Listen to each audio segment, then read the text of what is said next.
When we talk about discipleship, discipleship is a long time process. You have to be committed to taking instructions, living by instructions, asking questions, and also checking yourself to see that of a truth you are growing in the spirit. The testimony of discipleship is that transformation is taking place. That's it. So, any kind of discipleship that cannot lead to transformation is not worth it.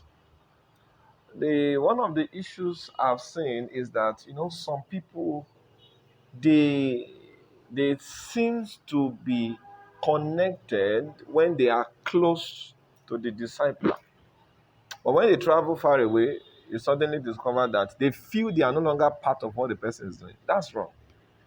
True sons and daughters, they know that whether they are close or they are far, they need to maintain their connection. Are you there? Some people feel, okay, because I've traveled far away from where he is, I've traveled far away from where she is, now I'm no longer. No, that's not it. If you are truly a disciple, distance is not a barrier. As a matter of fact, when a disciple travels far away, that's when he or she maintains a stronger connection because he knows that now he's far away. Are you there? So distance should not reduce your connection. It should make it stronger if you have wisdom. Are you there? Another thing is, some of us do not know that there's a way to approach our disciples. Now, take for instance, if you want to come to a disciple and you want to ask him questions relating to marriage or relationship, you don't come to him dry. Many of us, when we want to ask them questions, we come dry. And because of the love of God in their heart, they may not scold us. But you need to apply wisdom.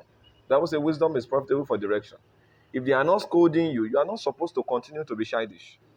When you want to approach a discipler, you don't approach him dry. What do I mean by approaching him dry? For instance, if you have a discipler who, by the grace of God, has messages, maybe audio messages, or maybe he has books. Are you there? Now, if he has a message on that subject you want to ask questions on, first go and listen to that message. If he has a book on that subject you want to ask questions on, first go and listen, first go and read that book. So when you come to a discipler, you don't come dry. You attach your question to something that they have. You attach your question to a message that you have heard from them. Sir, I listened to your message on YouTube on relationship. So, but I have a question. Yes, that's a good way to approach a discipler. Don't just come dry. Sir, I have a question. No. When you attach your question to something about them that you have listened to or that you have read, you are giving them, you know, you are giving them a sense of honor. They feel honored. Are you there? And that for you is wisdom. That's how to approach a discipler. You don't come dry. You want to ask question on intimacy. He has message on intimacy. You did not listen to it. You are now coming dry. That's why most of the time when people come to me and they ask me questions, I just refer them to the YouTube channel. Because by the grace of God, we have a YouTube channel where we have messages. So that's why most of the time when people come to me to ask questions, what I will just tell them is go to the YouTube channel. Sometimes I will just prescribe some messages for them. Listen to this, and this. Why? Because that is what they are supposed to do first before coming to me. You don't approach a disciple dry. Are you there? If you want to ask them, sir, how do I maintain, how do I hear the voice of God? Go and read the book they have written on the voice of God. If none, go and listen to the messages they have preached on the voice of God.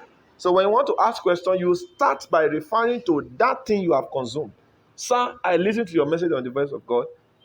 And my question is this. That's how to approach a discipler. You don't come dry. Coming dry is a sign of foolishness. It means you are not even connected. You are not a daughter. You are not a son. These are the errors we see around. And many people do not even know they are wrong. They think it is right. They think it. No, you don't just ask questions anyhow. Don't come dry. Are you getting what I'm saying? Don't come dry. It's very important you take note of this. Now, another thing, okay, before I go to that, please let's take note of this. Don't always come dry. It's a serious case that we need to look into. Yes, those that are close to me, they know. When they come to me for certain issues, certain for certain questions, what I do is I refer them to messages. And by that, I'm passing a message across to them that this is what you are supposed to have done. Now, one thing is this: in your quest of trying to search for messages because you want to ask a question, you may discover that you may not, at the end of the day, you may not even need to ask that question again. Something happened. A brother came to me and he was like, "Sir, actually he did something very, very good." So, and I was moved by the Spirit of God. So I asked him, I said, "Son, what do you want the Lord to do for you?" So he said, "Well, I used to hear God, but these days it's like hearing God is somehow." So he said, I want to be able to hear God well." And what did I ask him to do? I referred him to a message on the channel. I said, "Listen to this message." So I think that message was understanding the voice of God. So I copied the link, I sent the message to him, and he listened. By the time he listened to the message, he was no longer asking questions. All he was doing was, he was just thanking me. "Sir, thank you so much. I'm blessed." He told me a lot of things while I was listening. God told me this, God told me that, God told me this. He was just telling me a lot of things God told him. He was so happy. The joy in him was so real. You knew this one is not faked. That's what happens. Now imagine, before he even comes to tell me that, imagine he has gone to the channel and he has searched for those, for related topics on the channel. Imagine he has listened to it already. It may not even, that may not even be a problem. So most of the time, those that call themselves disciples, those that say, "I'm a son of this person, I'm following this person, I'm a daughter of this person," we rob ourselves of a lot of blessings. That thing you call problem, the person that God has assigned you to follow, by the wisdom of God, had profiled solution to it. But you are looking away from the solution and now you are disturbing him with your questions. So don't come to a discipler dry. Whatever concept you want to ask your question on, whatever thing is giving you issues, first go and listen to what they have said on that concept before you now approach them.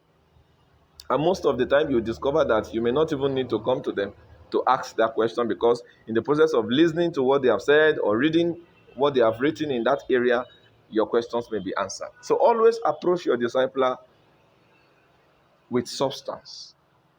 Digest something that they have said on that context, then ask your question relating to what you hear them say. That helps to build relationship. That's one of the greatest way to build a strong relationship with your discipler. So when you are approaching your discipler in that way, he begin to see you as a responsible son, begin to see you as a responsible daughter, begin to see you as somebody that is connected. Unfortunately, these days we tell people, "Please go and you claim you are a disciple, and your discipler is still telling you to go and listen to his messages." Is it not strange? It's strange. If you are truly a disciple, then you don't need to be told to listen to the message of your disciple. You may listen to many other messages, but you know that that one from your discipler is constant. You have to listen to at least one on daily basis.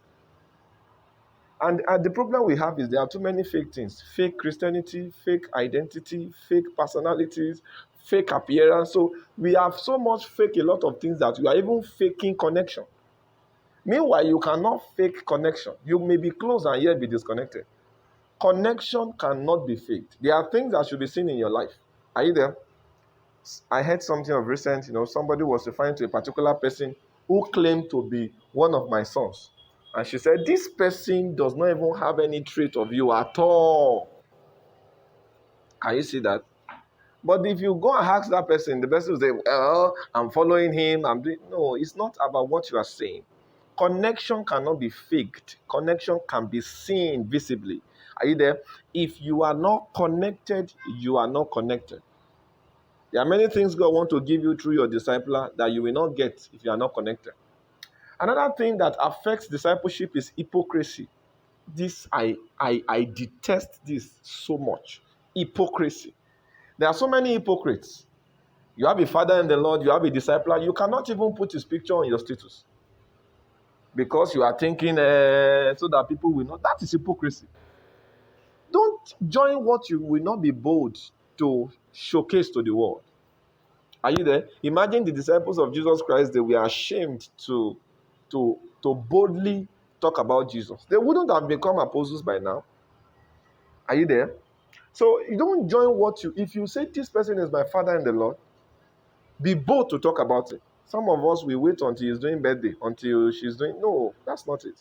Occasionally, at least make sure a month does not pass without celebrating them. It must happen every month. That's how to go about it. And it depends on it depends on how connected you are. There's nothing wrong if you celebrate them at least twice, twice in a month. Maybe every 2 weeks. Maybe once in 2 weeks, you celebrate them. There's nothing wrong there. When they see that, they feel happy. See, there's a blessing you get from the mouth. There's a blessing you get from the heart. The one you get from the heart is more potent than the one you get from the mouth. So when they see that you honor them, not just shouting, Papa, Mama, all those nonsense people say. When they see that you really honor them, they may not talk, but their heart, the fact that what you are doing is making their spirit rejoice, a blessing will be attached to you. That's it. So you have a father in the Lord that you are even ashamed to put on your status. You cannot even tell the world this is the person, and yet you are secretly running after. You are a hypocrite. You are a hypocrite. And that's one of the issues Jesus had in his ministry. There are so many people who were hypocrites around him. And thank God for Jesus. He will always rebuke them. If you choose to be a hypocrite, the highest thing you can get from God is a rebuke. God will not come and give you his blessings. No. Hypocrite can only get a rebuke. Are you there? You are qualified for the gift of God when you start becoming real. Are you there? So if you say this person is my father in the Lord, be bold to talk about him. Are you there? Be bold to talk about him. Celebrate them. Are you there? I've seen all kinds of things in my life. All kinds of things. I've seen case of somebody wants to put up one of our quotes. He now went to edit, you know, he went to edit, the quote is done in such a way that below it you see the name of the pastor, the name of the pastor, the YouTube channel, the Facebook, thing for the ministry. The person went and edit those things and carve out only the quote and put it on the status. I saw it, I just laughed. That is hypocrisy. Are you there? That's hypocrisy. That's hypocrisy. Some people feel, okay, let me just type it out. I don't want people to see his picture. You are a hypocrite. And that thing you are doing, you will miss a lot of things. Yes, you will miss. You see, the grace you don't honor, you cannot attract. The grace you don't honor cannot be attracted to you. There are many things we can get from God if we choose to honor him. The same way there are many things we can get from our disciples, from our mentors, when we communicate with them in honor. Are you getting what I'm saying? The Lord will help in Jesus' name.